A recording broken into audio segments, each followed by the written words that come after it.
Vamos mergulhar juntos no universo das representações cartográficas, uma disciplina que transcende a simples criação de mapas para se tornar uma linguagem universal e indispensável a profissionais das áreas do direito, tecnologia da informação e geoprocessamento. Esta jornada de conhecimento irá revelar como dados espaciais brutos são transformados em inteligência estratégica, capaz de subsidiar decisões críticas. Nosso objetivo não é apenas compreender o que é um mapa, mas sim dominar sua gramática visual para construir e interpretar suas mensagens de forma precisa, evitando que uma representação falha comprometa um projeto de software, anule uma prova em um processo judicial ou conduza a conclusões geográficas equivocadas. Para iniciar, é crucial entender que toda representação cartográfica é uma forma de comunicação, uma linguagem com léxico e sintaxe próprios. O cartógrafo francês Jacques Bertin, em sua obra seminal Semiologia Gráfica, estabeleceu as bases do que chamamos de variáveis visuais, os elementos fundamentais de qualquer mapa. Pense nelas como o alfabeto da cartografia: forma, tamanho, orientação, textura e cor, esta última desdobrando-se em matiz, valor e saturação. A seleção dessas variáveis não é uma decisão estética, mas funcional. Variáveis como o tamanho de um ponto ou o valor, a luminosidade de uma cor, são instantaneamente percebidas por nosso cérebro como quantitativas, ideais para representar magnitudes como a população de uma cidade ou o volume de produção agrícola. Por contrapartida, variáveis como a forma de um ícone ou a matiz, vermelho, verde, azul, são qualitativas, perfeitas para diferenciar categorias, como tipos de vegetação ou zonas de uso do solo em um plano diretor. A má aplicação dessa gramática visual pode ter consequências práticas severas. No campo do direito, imagine um mapa utilizado como prova em um litígio ambiental. Se o perito utiliza uma gradação de cores que vai do verde claro ao verde escuro para representar níveis de contaminação, ele está empregando a variável valor de forma correta para indicar uma ordem de grandeza.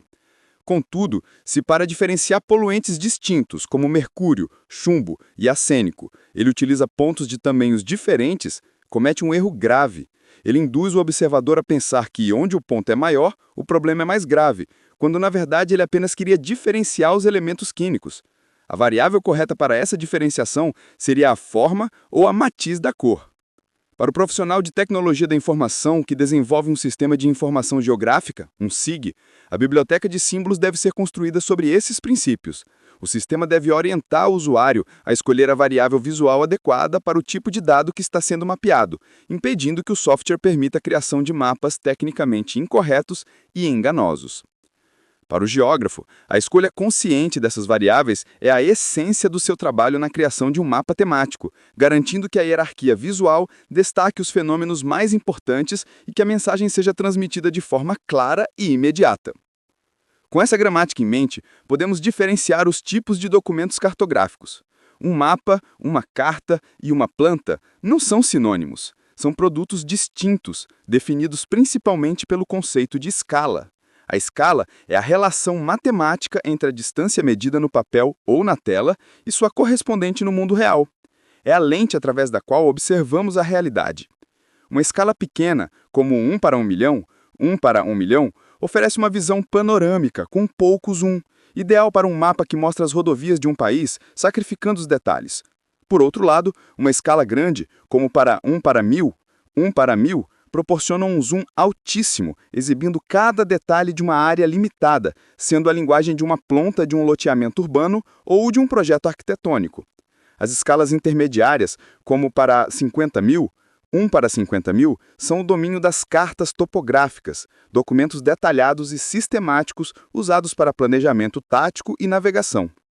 A seleção da escala é uma das decisões técnicas mais cruciais em qualquer projeto, pois está diretamente ligada à precisão gráfica, a capacidade de representar uma feição do terreno no mapa.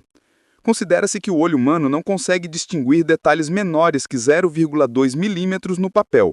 Isso significa que em uma carta na escala de 1 para 50.000, o menor objeto que podemos representar com clareza mede 10 metros no terreno, pois esses 10 metros se tornarão 0,2 milímetros no mapa.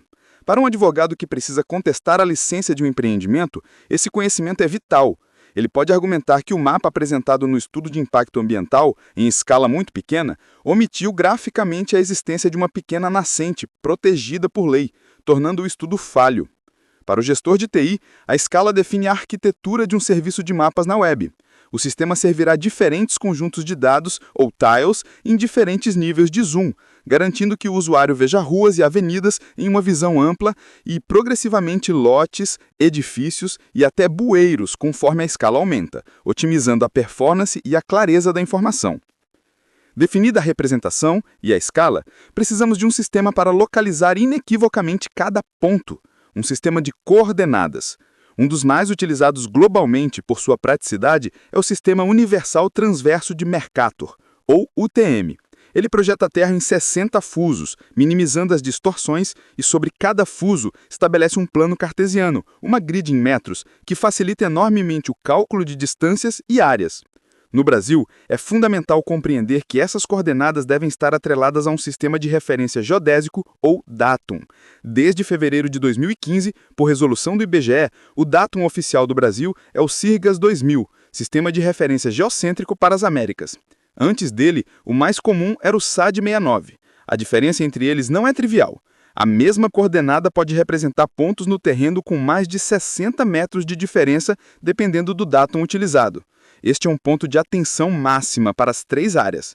Um memorial descritivo antigo de uma propriedade rural, cujas coordenadas UTM foram levantadas em SAD 69, se inserida em um software configurado para SIRGAS 2000, mostrará a propriedade no lugar errado, podendo gerar sobreposição de terras e disputas judiciais complexas. O profissional de TI deve garantir que seus sistemas permitam a transformação correta entre datums, enquanto o geógrafo precisa sempre documentar em seus metadados qual o sistema de referência utilizado, garantindo a perenidade e a correta utilização da informação. E, finalmente, ao posicionar a informação em um mapa plano, enfrentamos o desafio da orientação, a direção do norte.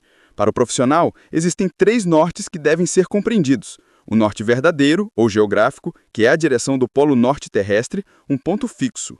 O norte magnético, que é a direção para a qual a agulha de uma bússola aponta, uma direção que varia constantemente devido ao campo magnético do planeta.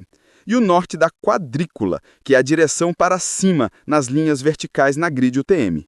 Em um mapa, a questão é que esses três nortes raramente coincidem no mesmo lugar. O ângulo entre o norte verdadeiro e o magnético é a declinação magnética. Já o ângulo entre o norte verdadeiro e o da quadrícula é a convergência meridiana. Ignorar essas diferenças é a receita para o desastre. No direito, a validação de um título de posse antigo, que descreve os limites por rumos magnéticos, exige que um perito calcule a declinação daquela época para determinar as divisas corretas hoje. Em tecnologia da informação, um aplicativo de realidade aumentada para trilhas ecológicas precisa de um algoritmo que calcule, em tempo real, a declinação e a convergência para sobrepor a trilha virtual corretamente na imagem da câmera do celular do usuário. Para o geoprocessamento, orientar uma imagem de satélite ou o trabalho de um topógrafo em campo exige a aplicação precisa dessas correções para garantir a acurácia posicional do mapeamento. Em suma, as representações cartográficas são a síntese de uma série de decisões técnicas fundamentadas em princípios científicos sólidos. A escolha de uma cor, de um símbolo, da escala, do sistema de coordenadas e a correta orientação do mapa são etapas de um processo que transforma o dado espacial bruto em inteligência.